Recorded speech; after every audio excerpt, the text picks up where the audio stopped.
Joy of Life Chapter 5, The Suffocating Pillow. Although Xian appeared to be only 4 years old, he possessed a mature soul. The bloodshed and corpses he had witnessed on the first day in this world had left a lasting mark on his mind. Consequently, he had harbored a deep unease, knowing that his unclear background would eventually lead to trouble. It seemed that trouble had finally arrived today. Since the sneak attack had failed, it was impossible to attempt it again. Xian, feigning pitiful tears and sobbing, sought to confuse the intruder while rapidly brainstorming an escape plan. Calling for help would undoubtedly result in the intruder killing him within a very short time.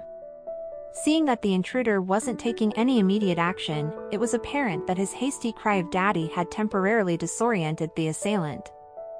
Xian's mind raced, and as the failed sneak attack played out, he leaned on his advantage of being incredibly young. He looked at the intruder and wailed, "Daddy, Daddy." While crying, he anxiously calculated how to save himself.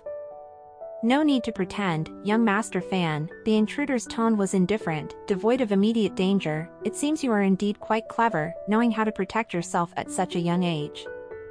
However, you should be aware that I am not the Earl." After saying this, the intruder compared the knife in his hand to something and then leaned closer to 4-year-old Xian. Xian's face still bore the innocence of tear-streaked cheeks, but his heart tightened for a moment.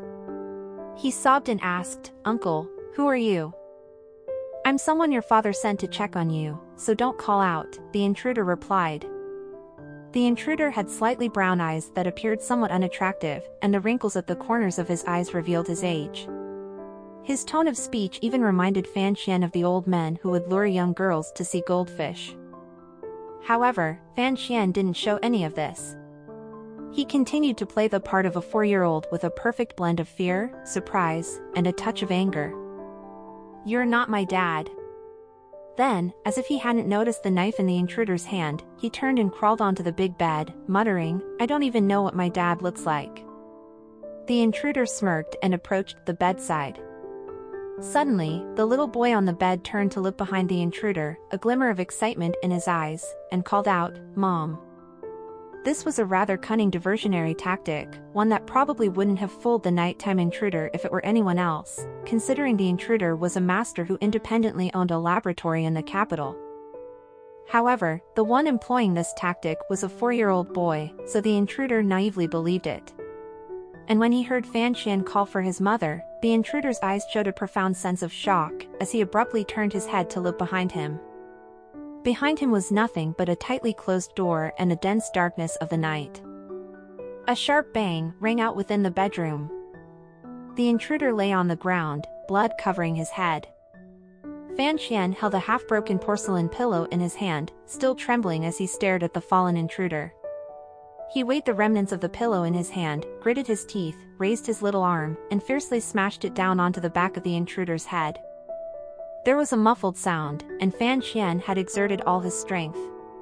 Even if the intruder was a grandmaster, a blow from this suffocating pillow would likely leave him unconscious for a considerable amount of time. A voice of a senior maidservant came from outside. "What happened?" "Nothing, sister. I broke a cup.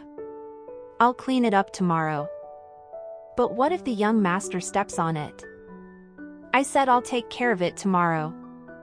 Hearing their usually gentle and amiable young master raise his voice, the maidservant fell silent and didn't press further. Xian walked back to the wardrobe, laboriously dragged out a winter quilt, and then tore it into strips with his 2 fingers. He twisted them and securely bound the unconscious nighttime intruder. By this time, he noticed that his back was completely wet. A wave of fear washed over him.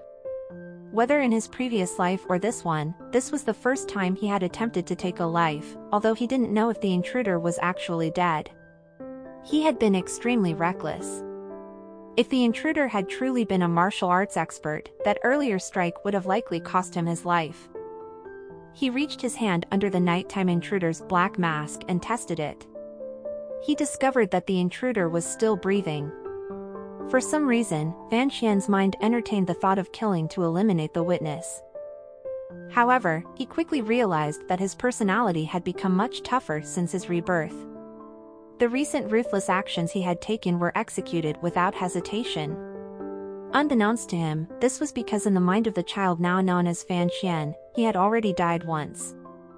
His rebirth in this life was extraordinarily precious, and he would not allow anyone to harm his newfound life. You only realize the strength of a bond after experiencing separation, and the weight of life's value is recognized only after death. It's such a simple truth. Holding the small knife in his hand, Fan Xian contemplated but ultimately couldn't bring himself to kill the unconscious intruder lying on the ground. Suddenly, he thought of someone, and a look of joy crossed his face. He quietly pushed open the room door, sneaked out into the backyard through the dog hole, and arrived at the grocery store on the street corner opposite the Earl's mansion. Tap, tap, tap. He gently knocked on the door of the grocery store. The sound was very faint, and in the quiet depths of Danzhou's late night, it didn't carry far. But Fan Xian knew that the person inside would definitely hear this knocking. Even though this person had pretended not to recognize him for the past 4 years, Fan Xian could only think of this person as someone he could trust in this critical moment. "Who is it?" A voice from inside the grocery store responded, devoid of any emotional fluctuations. Fan Xian thought that this person was still the same as in the past, speaking and acting in a very composed and unemotional manner. After contemplating for a moment, he softly said, "I'm Fan Xian." As expected, just as Fan Xian anticipated, the wooden door of the grocery store silently opened, and the blind teenager stood at the doorway like a ghost, which startled Fan Xian. Fan Xian looked at the person who had brought him to Danzhou Harbor. He observed the face that seemed to have remained unchanged over the past 4 years, with the black cloth covering his eyes. He couldn't help but wonder, did this person not age at all?